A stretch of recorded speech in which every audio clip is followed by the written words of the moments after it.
आज हमारे अध्ययन का विषय है शुक्राचार्य। प्राचीन भारत के राजनीतिक चिंतन में शुक्राचार्य को बहुत सम्मानपूर्ण स्थान प्राप्त है और शुक्र नीति सार शुक्र का महत्वपूर्ण ग्रंथ है।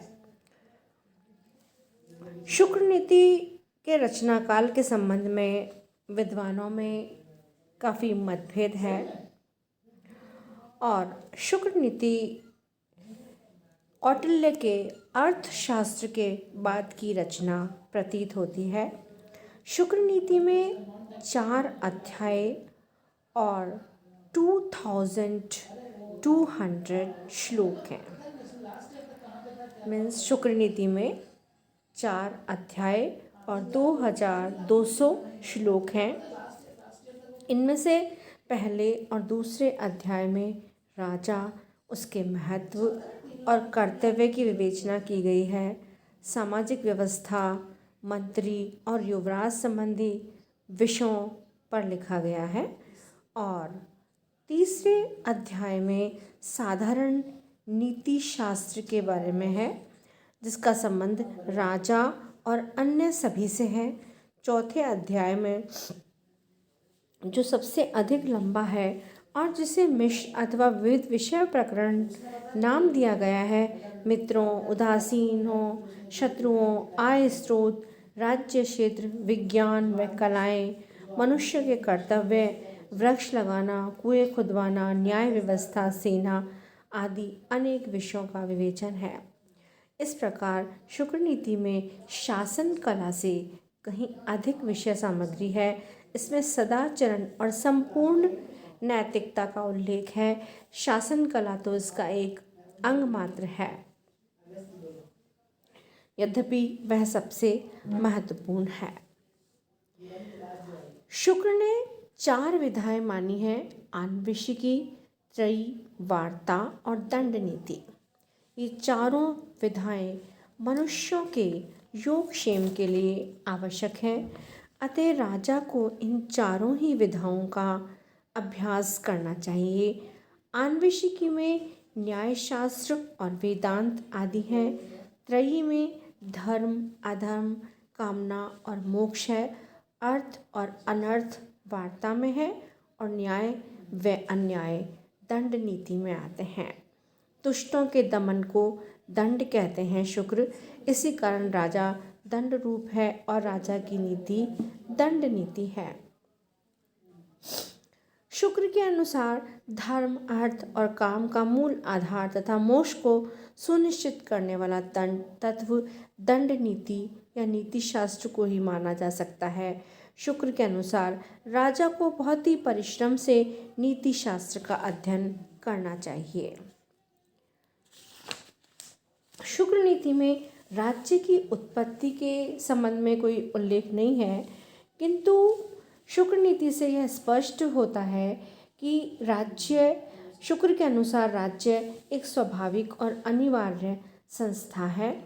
शुक्र नीति में प्रजा की रक्षा और उन्नति को राज्य के अस्तित्व का आधार माना गया है।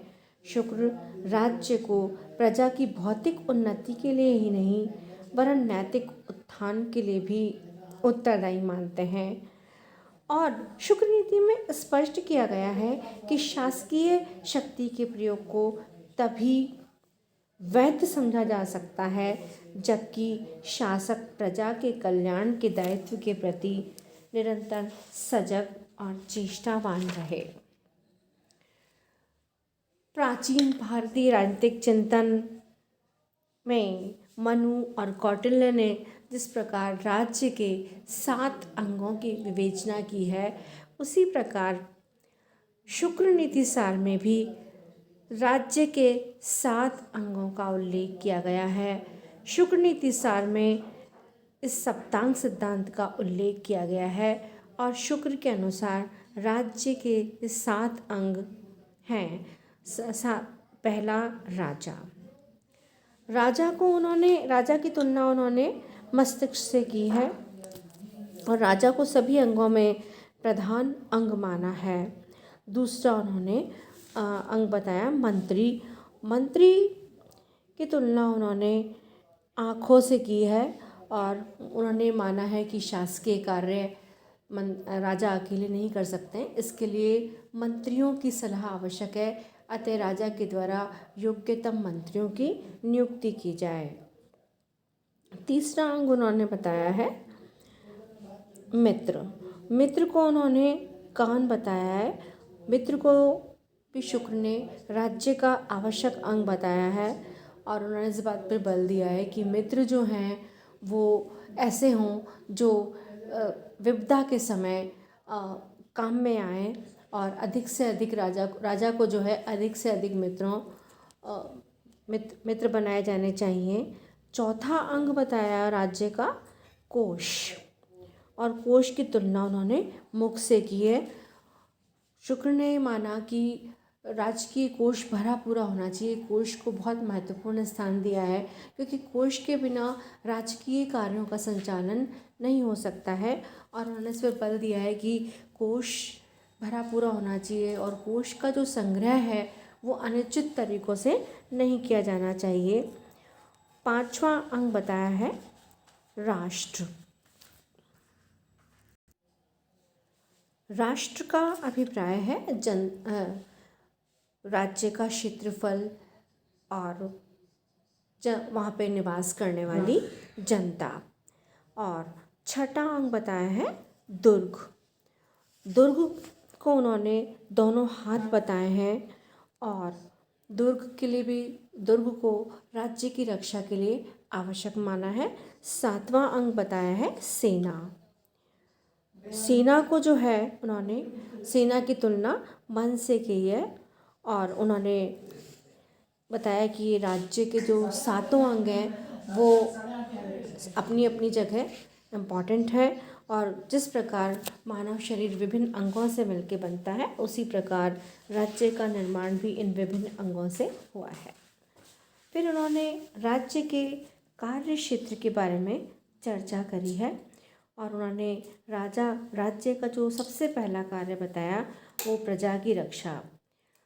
शुक्र नीति में लिखा कि राज्य का जो प्रमुख दायित्व है प्रजा की रक्षा करना है, और यह राजा से अपेक्षा की गई है कि वह धर्म के अधीन रहते हुए दंड शक्ति के समुचित प्रयोग द्वारा दुष्टों का दमन करे और सभी भले व्यक्तियों को संरक्षण प्रदान करे। चोर डाकू आदि अपराधियों से जनता की रक्षा करे, और वो न केवल आंतरिक क्षेत्र में जनता की रक्षा करे बल्कि बाह्य आक्रमणों से भी प्रजा की रक्षा करें। राज्य का दूसरा कार्य बताया लोक कल्याण का। मीन्स शुक्र ने राजा को परामर्श दिया है कि वो प्रजाजन के प्रति क्रूरता के व्यवहार को नहीं अपनाए, दीन और असहाय जनता की सहायता करे और प्रजाजन के सुख के लिए चिंतन और कर्म राजा का कर्तव्य है, क्योंकि प्रजाजन के दुखी रहने से राज्य नष्ट हो जाता है। इसी प्रकार वह लोक कल्याणकारी कार्य करे, कुएं, बावड़ी, तालाब, मंदिर, धर्मशालाओं आदि का निर्माण करे। शुक्र नीति में पर्यावरण की रक्षा को भी शासन का एक महत्वपूर्ण दायित्व माना गया है, और इस दृष्टि से शासन से अपेक्षा की गई है कि वह ग्रामों और नगरों में वृक्ष लगवाए और उनके पोषण के लिए खाद और जल की नियमित व्यवस्था करे, और आवासीय बस्तियों में और आसपास उद्यान और वृक्ष लगाने को प्रोत्साहन दे। नदियों पर सुंदर और सुविधाजनक पुल बनवाए और नदियों में नौकाओं एवं जलयानों की भी व्यवस्था करे। इसी प्रकार शुक्र ने राज्य के कार्य में आर्थिक गतिविधियों के नियमन और प्रबंध पर भी बल दिया, और शुक्र ने विचार व्यक्त किया कि गौ, गज, अश्व, ऊंट, भैंस आदि पशुओं, चांदी, स्वर्ण, रत्न आदि धातुओं और खनिजों, मादक द्रव्यों और विष आदि पदार्थों तथा अचल संपत्ति के क्रय विक्रय एवं चिकित्सा आदि व्यवसायों का राज्य द्वारा विनियमन किया जाना चाहिए। और शुक्र नीति में इस बात पर बल दिया गया है कि उपभोक्ताओं के हितों की रक्षा के लिए राज्य द्वारा व्यापार और वाणिज्य में हस्तक्षेप किया जाना चाहिए और कम तोलने, पदार्थों में मिलावट करने आदि के आधार पर व्यापारी उपभोक्ताओं के हितों की रक्षा की जानी चाहिए। इसी तरह राज्य का एक अन्य महत्वपूर्ण कार्य बताया प्रशासनिक व्यवस्था का संचालन। शुक्र नीति में इस बात पर बल दिया कि शासकीय अधिकारी और कर्मचारी अपने दायित्वों को का भलीभांति पालन करें। यह देखना राजा का उत्तरदायित्व है और वह प्रशासनिक तंत्र पर पूरा नियंत्रण रखे। इसी तरह राज्य का नेक्स्ट जो कार्य है वो न्याय की व्यवस्था करना। शुक्र के अनुसार न्याय प्रदान करना राज्य का एक आवश्यक कार्य है। शुक्र के अनुसार दुष्टों को दंडित करना राज्य का पवित्र कर्तव्य है और उसने चेतावनी दी है कि न्याय के प्रसंग में त्रुटिपूर्ण व्यवस्था राज्य के विनाश का कारण बनती है।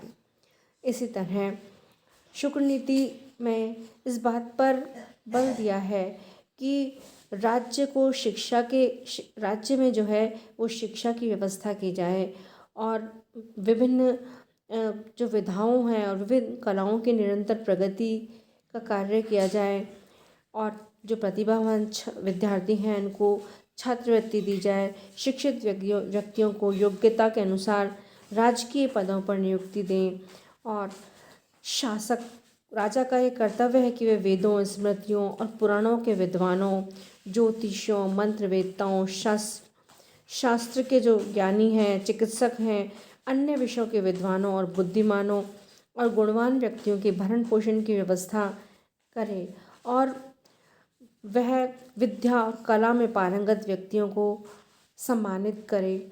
इसी प्रकार शुक्र नीति में राज्य के कुछ सामाजिक दायित्वों का भी उल्लेख किया गया है और उसमें यह स्पष्ट किया है कि सामाजिक व्यवस्था का नियमन और सामाजिक जीवन में धर्म एवं नैतिक मूल्यों की प्रतिष्ठा करना राज्य का दायित्व है।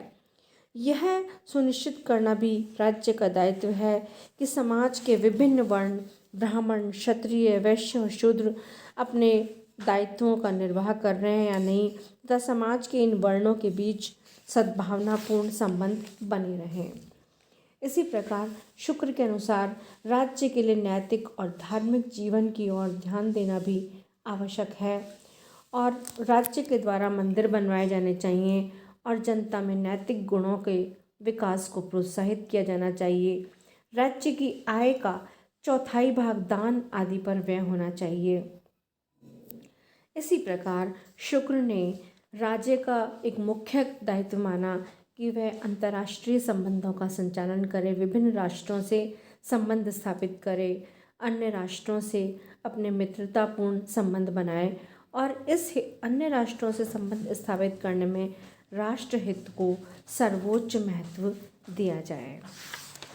अब प्रश्न उठता है कि कौटिल्य ने राजा को इतनी शक्तियाँ सौंपी हैं तो क्या राजा को निरंकुश सत्ता प्रदान की है शुक्र ने?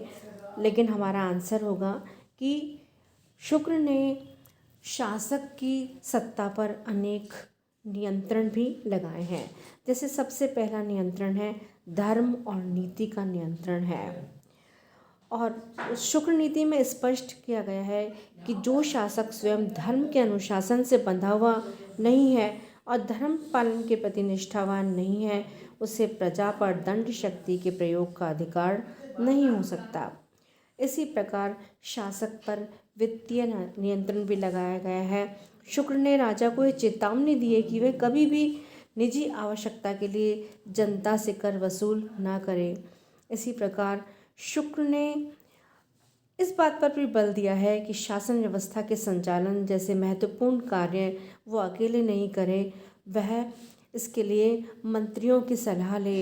इसी प्रकार शुक्र ने जो है वो शुक्र नीति में लिखा है कि प्रजा की रक्षा नहीं करने वाले राजा को देवता नष्ट कर देते हैं और अंत में उसे नरक में गिरा देते हैं।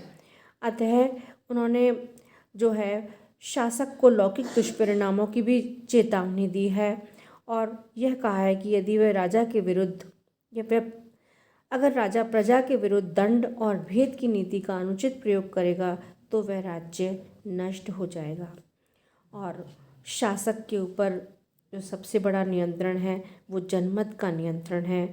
शुक्र नीति में जनता के इस अधिकार को मान्यता दी गई है कि वह अत्याचारी शासक को पदच्युत कर दे। इसी प्रकार शुक्र नीति में राजा के जिन व्यक्तिगत गुणों पर बल दिया है कि वह काम, क्रोध, लोभ, मोह से दूर रहे, बहुत बुद्धिमान हो, शास्त्रों का ज्ञाता हो, विनम्र हो, तो इतना सर्वगुण संपन्न राजा वैसे भी निरंकुश नहीं हो सकता। और जो उसकी कठोर दिनचर्या है, उसकी जो दिनचर्या है वो पूरी प्रजा के पालन पोषण में निहित है।